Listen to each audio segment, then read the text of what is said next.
इस समय जेके news break आपको मिला रहा है डॉक्टर जूपिका माधवी, जो सीनियर कंसल्टेंट हैं ministry of women and child development government. जी हाँ, हम इनसे बात करते हैं और जानना चाहते हैं कि किस प्रकार की जो सुविधाएं हैं वो प्रॉपर, अगर चाइल्ड डेवलपमेंट की बात करें तो वुमेन एम्पावरमेंट की बात करें तो किस तरह से इनके जो अवेयरनेस कैंप और किस तरह की मदद जो है गवर्नमेंट की तरफ से है। नमस्कार, मैं भारत सरकार के महिला बाल विकास मंत्रालय के उन स्कीम्स और परियोजनाओं के बारे में बात करना चाहती हूँ जो भारत की महिलाओं के लिए ही बनी गई हैं और बिल्कुल कस्टमाइज्ड होकर बनी गई हैं, जैसे कि one stop centre scheme, women helpline scheme, महिला शक्ति केंद्र स्कीम, बेटी बचाओ स्कीम। इन सब का हमारा एक ही प्रयास है कि जो महिलाएं हैं उनको यह स्कीम्स, चाहे वो ग्रामीण एरिया में रहे, चाहे वो बिल्कुल ही माउंटेनियस एरिया में रहे, फार फ्लंग एरियाज़ में रहे, या फिर बर्फ़ जब पड़ती है ऐसे एरियाज़ में, जोग्राफिकली चैलेंज एरियाज़ में रहे, उन सबको यह फैसिलिटीज़ मिले और वो बिल्कुल हर तरफ से इस बात से आश्वासित हों कि सरकार उनके लिए निरंतर उनके मदद के लिए तैयार है और उनके मदद के लिए, उनके सशक्तिकरण के लिए और उनके सहायता के लिए अवेलेबल है। जिस तरह से आपने कहा है कि सरकार पूरी तरह से जो है वुमेन चाइल्ड और एम्पावरमेंट वुमेन के जो भी कार्य हैं उनमें अव्वल है और ज़्यादातर उनको प्रायोरिटी देती है, तो एक हम बात करेंगे यहाँ से कोई 20 किलोमीटर दूर मंजाकोट का एरिया है, वहाँ पर जो है गर्ल्स के लिए एक हॉस्टल बनाया गया था। हमारे चैनल की तरफ से वो बताया भी गया, लेकिन वो 50 लाख रुपया उस पर खर्चा आया गया। लेकिन आज अगर देखा जाए तो सिर्फ स्ट्रक्चर बना है। वो लड़कियां जो हैं, पहले कोविड-19 नहीं था तो वो पंचायत जो थी सरपंच के वहाँ पंचायत हाउस में रहती थी, लेकिन वो उन्हें अवेलेबल नहीं हुआ। उस पर हमने स्टोरियाँ भी की, लेकिन कोई भी उस पर कार्रवाई नहीं हुई। इस पर क्या कहेंगे आप? रखेंगे? देखिए, मैं आपको एक बात बताना चाहती हूँ कि जो गवर्नमेंट ऑफ इंडिया की स्कीम से इवॉल्विंग है, हम ज़मीन से अपने एक्सपीरियंसेस को सीख के उसको रीमॉडल, रीडिज़ाइन करके और बेहतर बनाते हैं। जैसे कि अभी मैंने कहा, मेरी डीसी साहब से बात हुई थी, हमने यही किया क्योंकि क्या होता है कि महिलाओं की काफ़ी सारी सुविधाएं अगर हम एक जगह दें, मतलब क्लब करके दें, जैसे वर्किंग वुमेन हॉस्टल भी वहाँ पर हो या फिर नारी निकेतन भी हो आसपास, शेल्टर का कोई प्रॉब्लम ना हो, तो कुछ इस प्रकार से एक इंटीग्रेटेड और इनोवेटिव कॉम्प्लेक्स देखिए जिसमें सब कुछ अवेलेबल हो। जैसे आपका, अब जिस चौक की बात करें, आज मैं सुबह वहीं से आई हूँ। इनफैक्ट मैंने अभी सर्वे किया था कि इवन अब शारदा शरीफ के रास्ते में जो थाना मंडी से पहले जो रोड है वो उसके बारे में उस टाइप के गाँव में मैंने देखा कि किस प्रकार से महिलाएं को बेनिफिट होगा इंफ्रास्ट्रक्चर के लिए, सोशल इंफ्रास्ट्रक्चर के लिए। तो उसके लिए डीसी साहब से बात हुई थी, वो नेशनल बिल्डिंग कंस्ट्रक्शन कॉरपोरेशन से बात करके ये सोशल इंफ्रास्ट्रक्चर को रोबस्ट बनाने के लिए वो प्रयास कर रहे हैं और बहुत जल्दी आप देखेंगे वुमेन के लिए भी नहीं, बच्चों के लिए भी ऐसी फैसिलिटीज़ इंटीग्रेटेड आपको दिखेंगी, उभरेंगी, जो ऑलरेडी रनिंग कॉस्ट भारत सरकार दे रहा है उसको वो अवेल कर सकते हैं। जिस तरह से बात की जाए तो कोविड-19 जो है अपने पैर हमारे देश में भी पसार चुका है और कहीं ना कहीं अगर बात की जाए तो ये इन्फेक्शन जो है लगातार बढ़ती जा रही है। तो इस पोजीशन में, इस हालात में किस तरह से प्रोग्राम वगैरह होंगे? देखिए, हम जैसे कि आपको मैंने बताया, हम जो वन स्टॉप सेंटर स्कीम कर रहे हैं, हमारी जो जो वर्कर्स हैं फ्रंट लाइन में काम कर रही हैं डिस्ट्रिक्ट एडमिनिस्ट्रेशन के साथ, वो अभी बिल्कुल 24/7 ऑपरेशनल है पूरे भारत में। और महिलाओं को उन्होंने जिस प्रकार से रेस्क्यू किया है इस पीरियड में और उनको अवेयरनेस दिया है, उन्होंने सैनिटरी आइटम्स दिए हैं, सैनिटाइज़र्स दिए हैं, मास्क दिए हैं, डिस्ट्रीब्यूट करवाए हैं, उनको अवेयरनेस किया है। और अभी हमारा एक कैंपेन चल रहा है जिसमें पूरे अपने गवर्नमेंट इंस्टॉलेशंस में कि हैंड क्लीनिंग कैसे करनी है उसकी पोस्टर्स लगाई जा रही हैं। तो हमारी जो फ्रंटलाइन वर्कर्स हैं ये निरंतर अवेयरनेस कर रहे हैं। और दूसरी बात कि कोई भी इमरजेंसी हो, चाहे वो नेशनल हो या फिर हेल्थ इमरजेंसी में हो, यदि हम सारे फ्रंटलाइन वर्कर्स मिलके उस परिस्थिति में भी अवेयरनेस के इनोवेटिव तरीके दिखे, जैसे अभी हम डिजिटल ट्रेनिंग्स कर रहे हैं, दिल्ली से हम ट्रेनिंग्स करते हैं स्टाफ के लिए, हम डिजिटल कर रहे हैं, कोविड में हम नहीं मिल सकते इसलिए हम ऑनलाइन कर रहे हैं। और हम जैसे कुछ टूल्स यूज़ कर रहे हैं जिससे कि वो कहीं पर भी रहे अपने मोबाइल को एक्सेस करके लिंक्स के थ्रू हम ट्रेनिंग एक ही टाइम पे पूरे इंडिया को दे रहे हैं।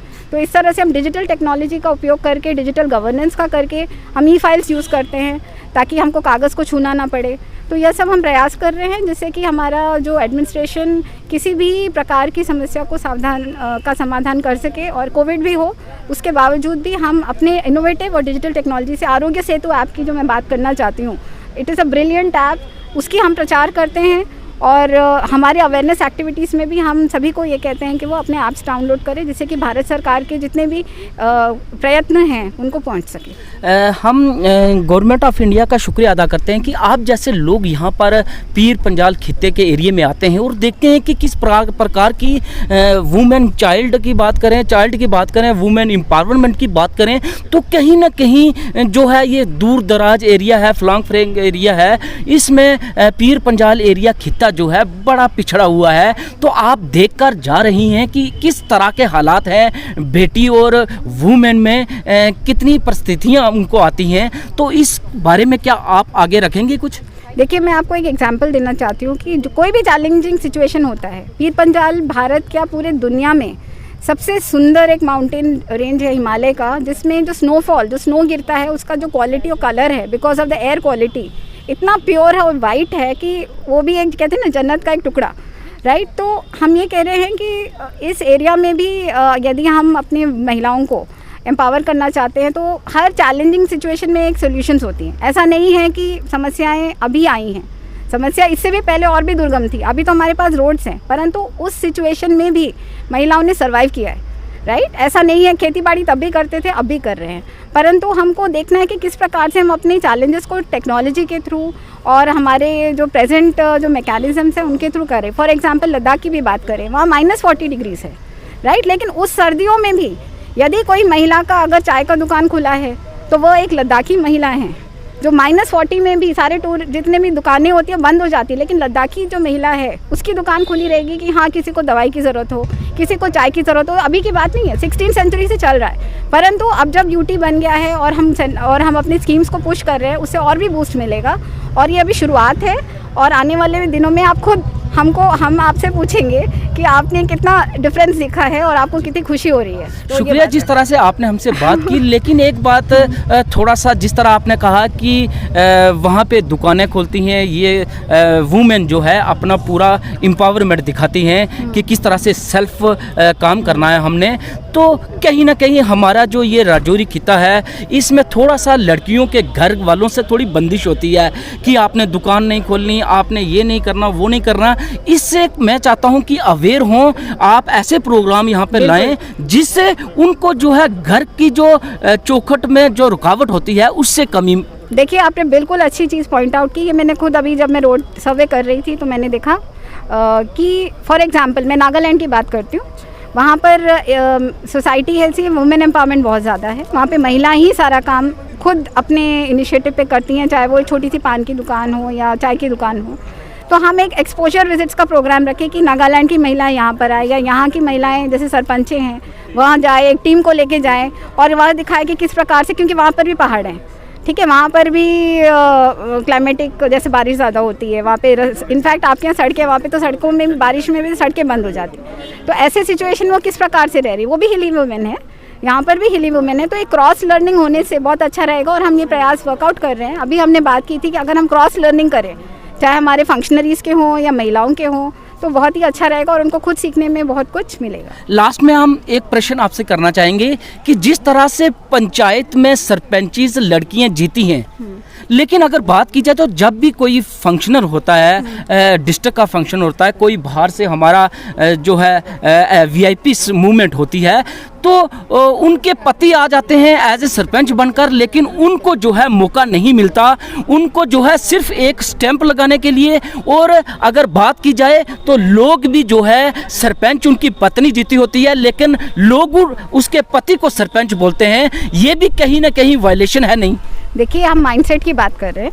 माइंडसेट एक ऐसी चीज़ है जो एक दिन में चेंज नहीं होता, उसके लिए सेंचुरी लगता है, परंतु धीरे धीरे छोटे छोटे प्रयासों से, जैसे हमने कहा कि हम अवेयरनेस कैंप करते हैं, हम स्लोगन्स निकालते हैं, हम छोटे छोटे शब्दों में बहुत गहराई की बातें करते हैं, राइट। जैसे if you empower women, Mahatma Gandhi ji ने बोला था कि यदि आप महिला को सशक्त करते हो तो पूरी देश का विकास होता है, देश सशक्त होता है।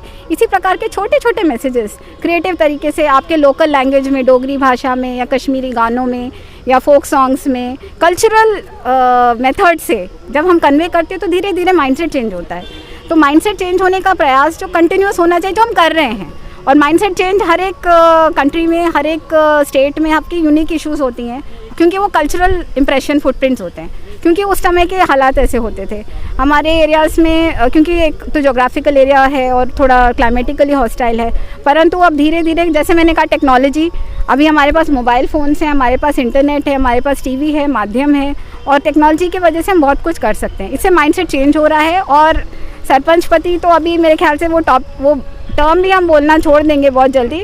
हम ये बोलेंगे कि ये महिलाओं का सशक्तिकरण के पॉइंट्स हैं, एम्पावरमेंट पॉइंट्स हैं। आप अपना टर्मिनोलॉजी खुद चेंज करेंगे और बताएंगे कि हम पहले इंटरव्यू में ऐसे बोलते थे, परंतु अब हम देख रहे हैं कि महिला के ये एम्पावरमेंट पॉइंट्स बने हैं। नहीं, ये चीज़ आपने वॉच की है नहीं यहाँ आके कि किस तरह से, अगर देखिए माइंडसेट चेंज की बात है, वो यहाँ वहाँ की नहीं होती। वो एक कल्चरल माइंडसेट होता है। एक कल्चर को बनने में हज़ारों साल लगते हैं। यदि आप फिरन पहनते हैं, उसको वो किस प्रकार से बना, किस रीज़न से बना, तो दे आर कल्चरल थिंग्स।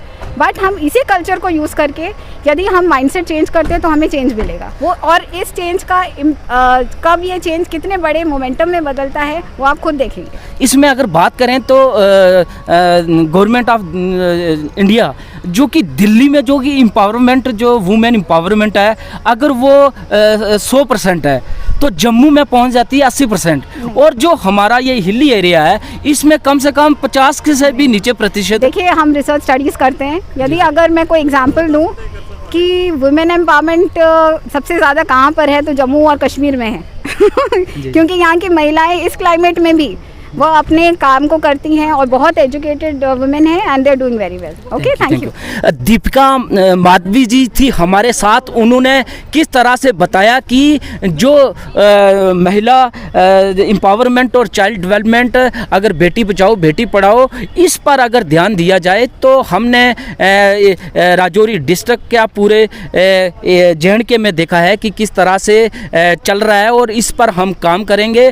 और महिला जो है इसको एम्पावरमेंट करने आने वाले दिनों में जो प्रयास रहेगा वो अव्वल नंबर पर रहेगा। राकेश शर्मा, जेके न्यूज़ ब्रेक, राजौरी।